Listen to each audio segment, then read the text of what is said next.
chers amis, je vous souhaite un très bon dimanche. Le dimanche de la présentation du Seigneur au temple. J'ai saisi cette occasion pour souhaiter à tous les consacrés une très bonne fête. Le Seigneur soit avec vous. Évangile de Jésus-Christ selon saint Luc.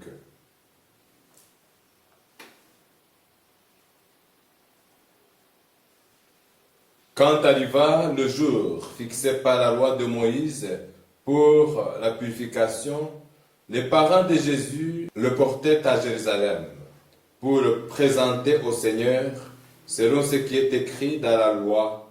Tout premier-né de sexe masculin sera consacré au Seigneur.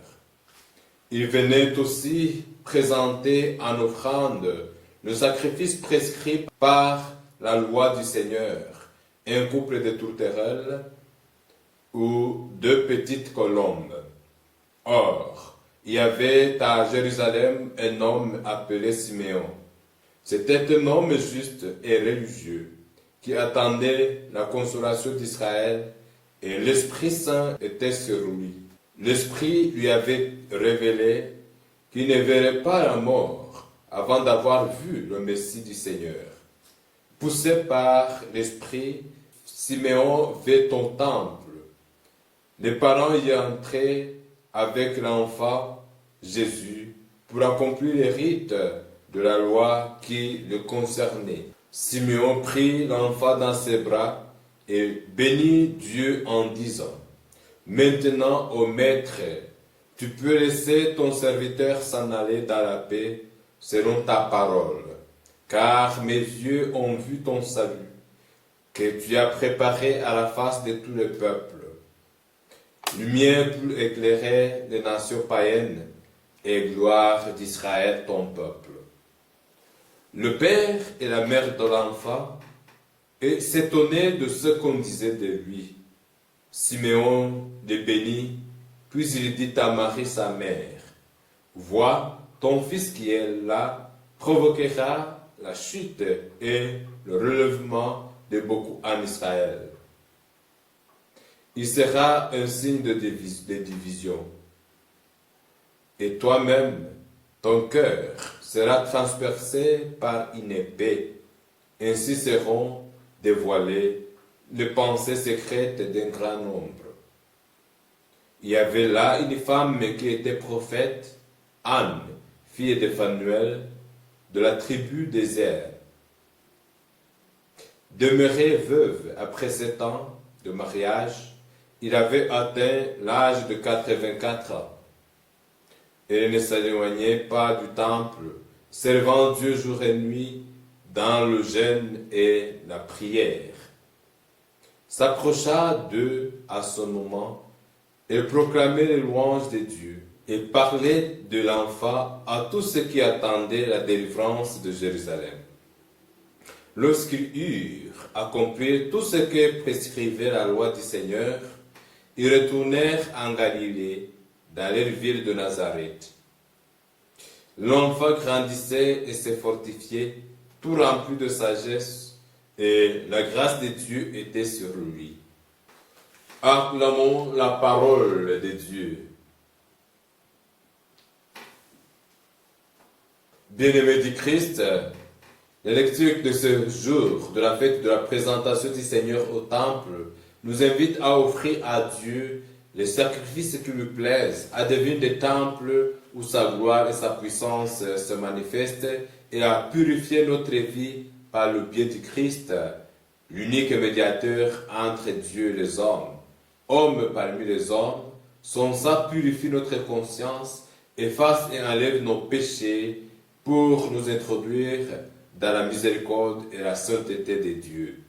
La première lecture, tirée du livre de Malachie, revient beaucoup sur l'importance et le rôle des prêtres de l'Ancienne Alliance, tout en soulignant leurs déviations et égarements dans leurs devoirs. Ils ont été choisis et établis pour être des médiateurs entre Dieu et les hommes, invités à communiquer avec la sainteté de Dieu. Ils sont des canons qui transmettent en même temps les promesses, les dons et les bénédictions de Dieu ainsi que les prières et les offrandes du peuple. Cependant, beaucoup sont qui ont oublié leur tâche d'être au service du peuple et d'offrir les sacrifices pour son pardon. D'une part, Malachie fustige le mauvais comportement des prêtres, intendant des bienfaits de Dieu. D'une autre part, il leur rappelle leur rôle d'aider les hommes à connaître et à rencontrer Dieu. C'est la raison pour laquelle le Seigneur viendra pour le jugement des hommes. Un tel jugement provoque la joie pour les justes et le malheur pour tous ceux qui pratiquent l'injustice et l'iniquité. Et l'ange de Dieu, comme fondeur, va purifier nos consciences et comme blanchisseur, il veut rendre nos cœurs semblables aux siens, resplendissant de sainteté et de gloire. Dans la deuxième lecture, Saint Paul apôtre insiste sur le sens du sacerdoce du Christ, le grand prêtre miséricordieux, digne de foi, capable d'enlever nos péchés. Il est le vrai médiateur. Comme fils de Dieu, il nous transmet tout son amour et comme l'un de nous, il nous introduit en Dieu. Jésus est le prêtre de la nouvelle alliance. Ce sacerdoce n'abolit pas celui d'Aaron et des fils de Lévi, mais le mène à sa perfection en le transformant. Selon la loi juive, le sacerdoce du Christ est loin d'être accepté puisqu'il n'est ni du descendant d'Aaron ni des fils de Lévi. Cependant, le Christ est prêtre à la manière du roi Melchisédek, prêtre du Très-Haut. C'est-à-dire que son sacerdoce n'a pas besoin d'être confirmé par les hommes car il est divin. C'est un sacerdoce qui donne sens et achèvement à toutes les autres formes de sacerdoce. Homme parmi les hommes, par sa mort et sa résurrection, le Christ est capable de réduire à l'impuissance le diable et de nous rendre libres et de porter secours dans nos diverses épreuves. Il nous délivre de nos purs ennemis, à savoir la mort, la peur, la haine et la solitude. L'Évangile nous montre que dans leur démarche toute imprégnée de foi, Marie et Joseph offrent le sacrifice prévu par la loi, signe de leur obéissance à la volonté de Dieu. Comme Marie, tout croyant qui a opté pour Jésus souffre du refus que d'autres hommes réservent à sa personne et à son message. De leur côté, par leur foi et leur attachement au temple, Siméon et Anne accueillent le salut et la lumière des nations, Jésus, fils du Dieu vivant. Ils affirment que Jésus est bien lui le Messie, tant entendu, c'est lui la gloire de Dieu, c'est-à-dire Dieu lui-même. Leur joie est au comble et leur espérance trouve tout son sens. Siméon reçoit l'enfant dans ses bras, lumière qui se lève aux nations.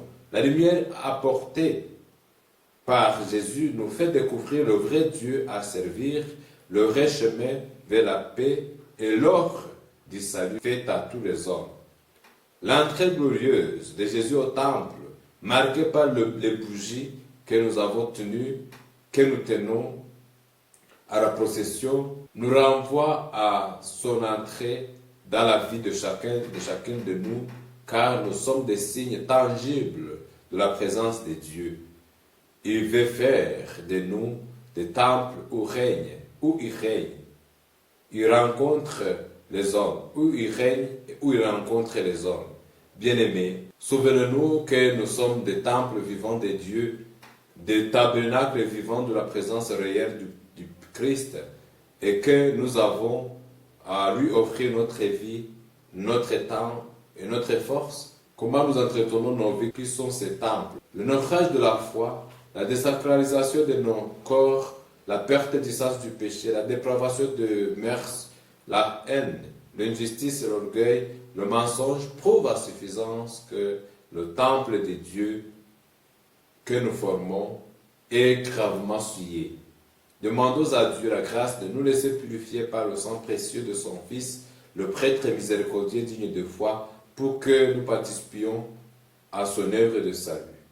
Qu'il règne sur nous et en nous pour remporter la victoire définitive sur le mal et sur les puissances de mort. Qu'il change en amour nos vies et nos œuvres et nous donne la conscience d'être des temples de sa gloire et de la tenant les portes de nos cœurs grandement ouvertes, nous ne cesserons de crier avec joie, ainsi comme le psalmiste, qu'il entre le roi de gloire, le Seigneur de l'univers, qui règne éternellement dans nos vies. Amen. Bien-aimés du Christ, merci pour votre aimable attention. Bon dimanche à toutes et à tous. Le Seigneur soit avec vous. Que Dieu Tout-Puissant, beau, amour et miséricordieux vous bénisse et vous protège, le Père, le Fils et le Saint-Esprit. Amen.